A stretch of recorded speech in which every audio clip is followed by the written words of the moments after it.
Assalamualaikum warahmatullahi wabarakatuh. Perkenalkan nama saya Denisa Marsha Aurelia dengan NIM 0603523025.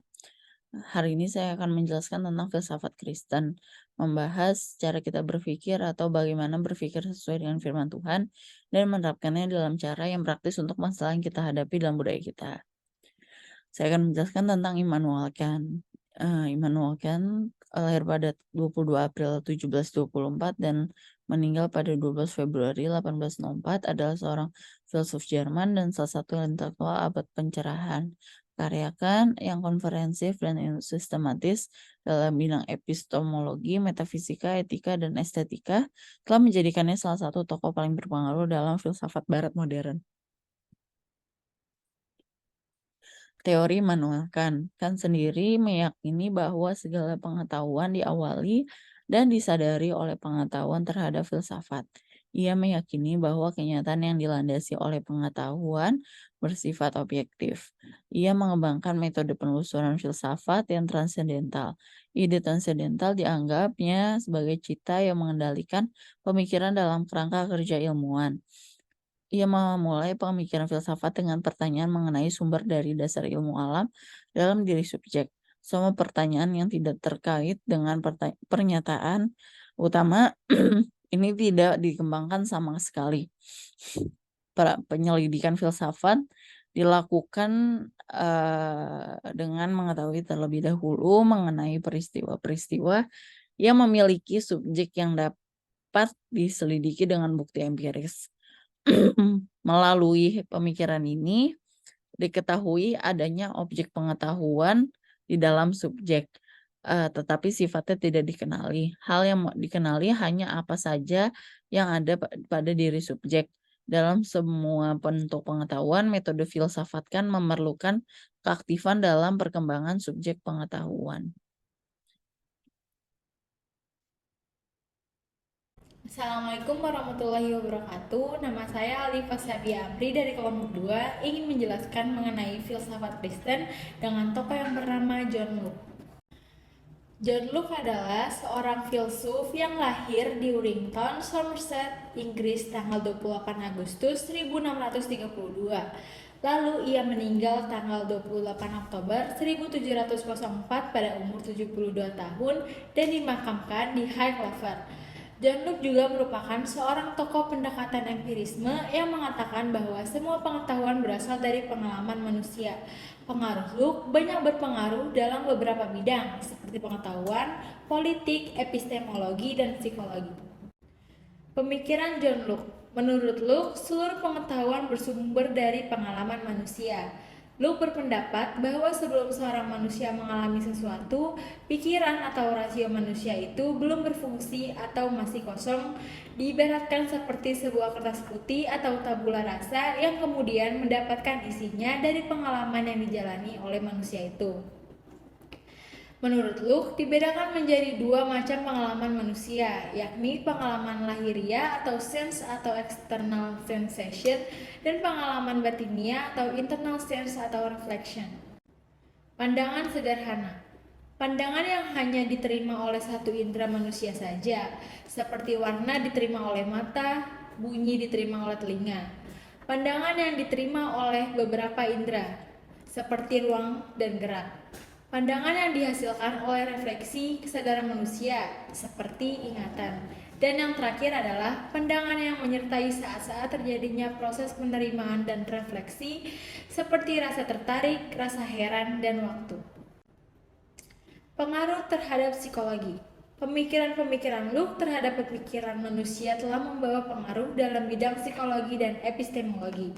Beberapa filsuf dan pemikiran setelahnya yang dipengaruhi oleh Locke adalah David Hartley 1705 sampai 1757, Joseph Priestley 1733 sampai 1804, Francis Huxton 1694 sampai 1747, James Mill 1733 sampai 1836, dan Etienne Condillac 1715 sampai 1780. Mereka mendapat pengaruh Luke dalam hal menganalisis pengalaman manusia berdasarkan unsur-unsur pengalaman, kombinasi unsur-unsur tersebut, dan asosiasi-asosiasi yang terjadi. Hai semuanya, di sini Adina Silvara dengan NIM 0603523004 akan menjelaskan tentang tokoh bernama René Descartes. Jadi René Descartes juga dikenal sebagai Renatus Cartesius dalam literatur bahasa Latin, merupakan seorang filsuf dan matematikawan Prancis.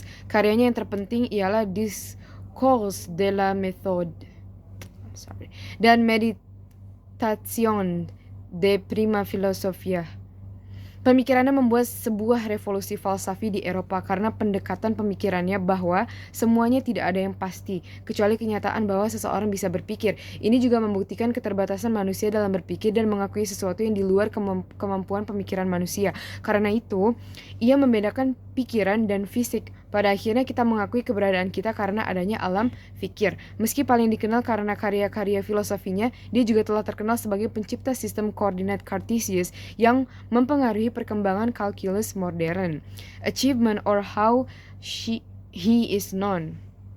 Karya filsafat Descartes dapat dipahami dalam bingkai konteks pemikiran pada masanya, yakni adanya pertentangan antara scholasticism dengan keilmuan baru Galilean Copernican. Atas dasar tersebut, ia dengan misi filsafatnya berusaha mendapatkan pengetahuan yang tidak dapat diragukan. Metodenya ialah dengan meragukan semua pengetahuan yang ada, yang kemudian mengantarkannya pada kesimpulan bahwa pengetahuan yang ia kategorikan ke dalam 3 bagian dapat diragukan. Yang pertama, pengetahuan yang berasal dari pengalaman indrawi dapat diragukan. Semisal kita memasukkan kayu lurus ke dalam air, maka akan tampak bengkok.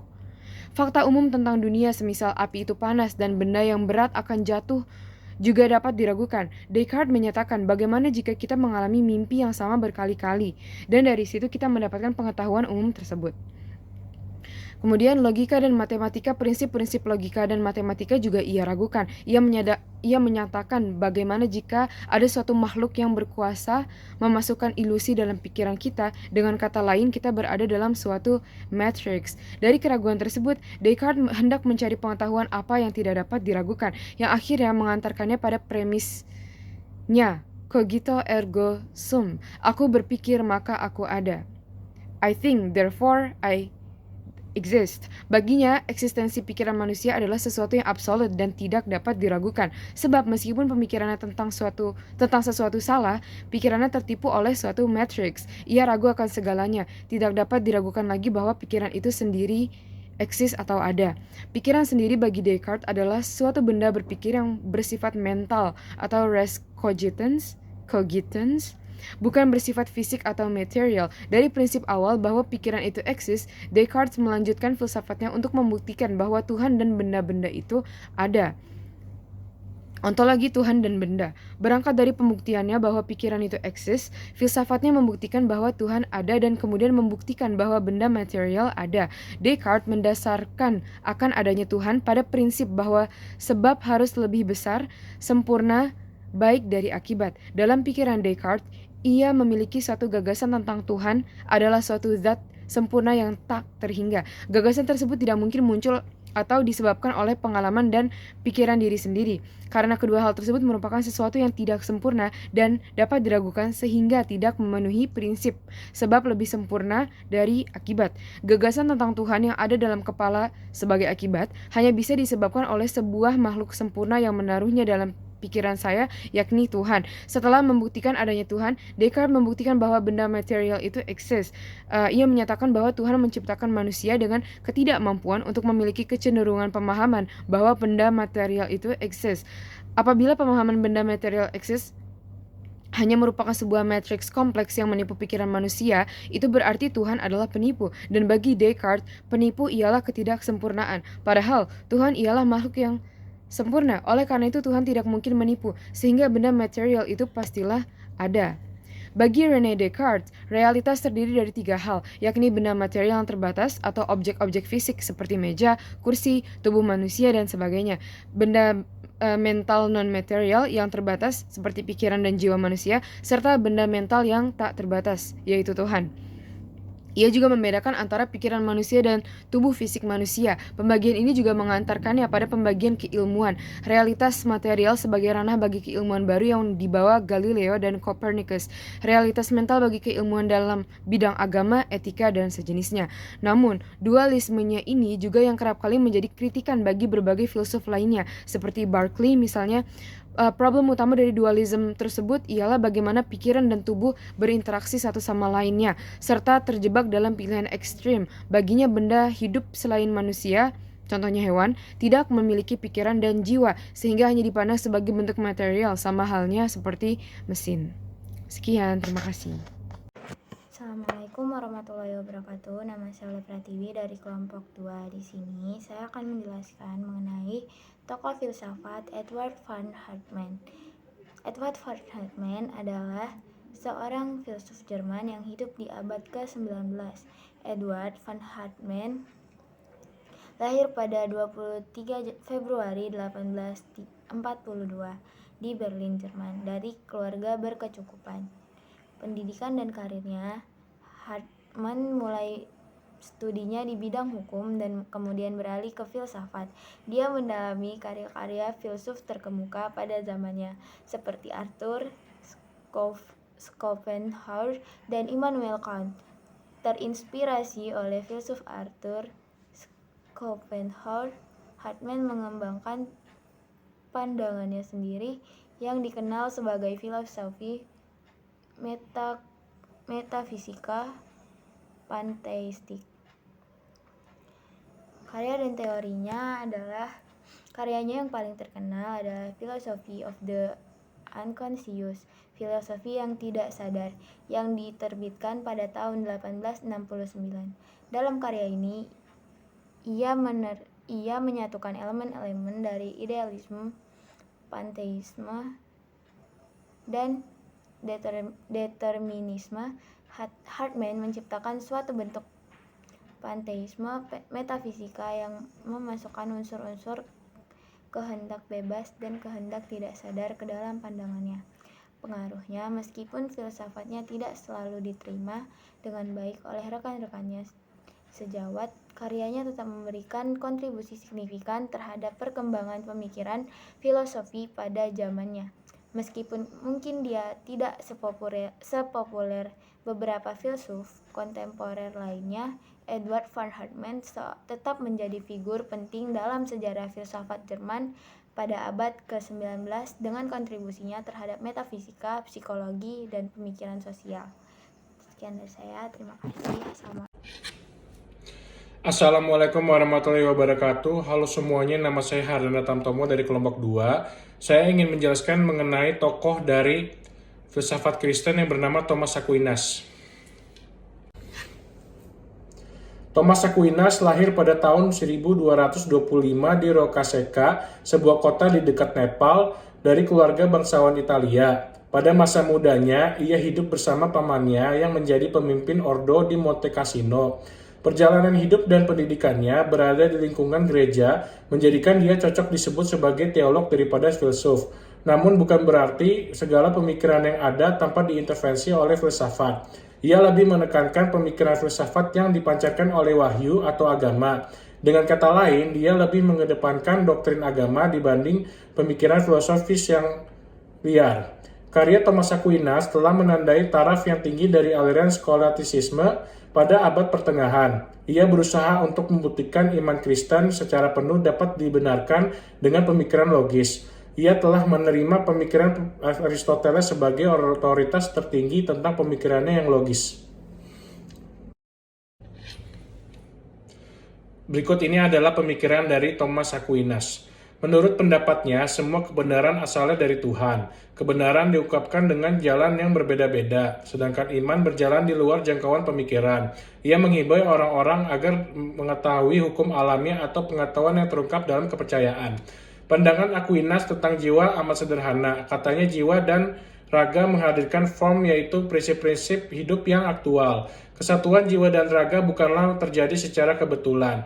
Kesatuan itu diperlukan untuk terwujudnya kesempurnaan manusia. Yang dimaksud jiwa oleh Thomas Aquinas adalah kapasitas intelektual dan kegiatan vital jiwa lainnya.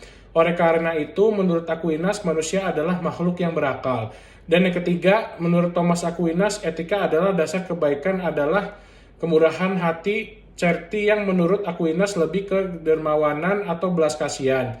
Yang keempat, menurut Thomas Aquinas, manusia hidup dengan baik apabila hidup sesuai dengan kodratnya dan buruk apabila tidak sesuai. Jadi manusia hidup dengan baik apabila ia hidup dengan kodratnya masing-masing dan buruk apabila mengikuti sesuai dengan kodratnya. Sebab manusia hanya dapat mengembangkan diri dan hanya dapat mencapai tujuannya kalau ia bisa hidup sesuai dengan kodratnya. Yang kelima, Thomas Aquinas memandang manusia sebagai manusia bebas atau makhluk yang bebas mengarahkan dirinya sendiri. Akan tetapi di dalam realitas bermasyarakat, manusia berhadapan dengan peraturan. Manusia hidup dengan bebas tetapi dibatasi norma-norma yang berlaku di dalam masyarakat.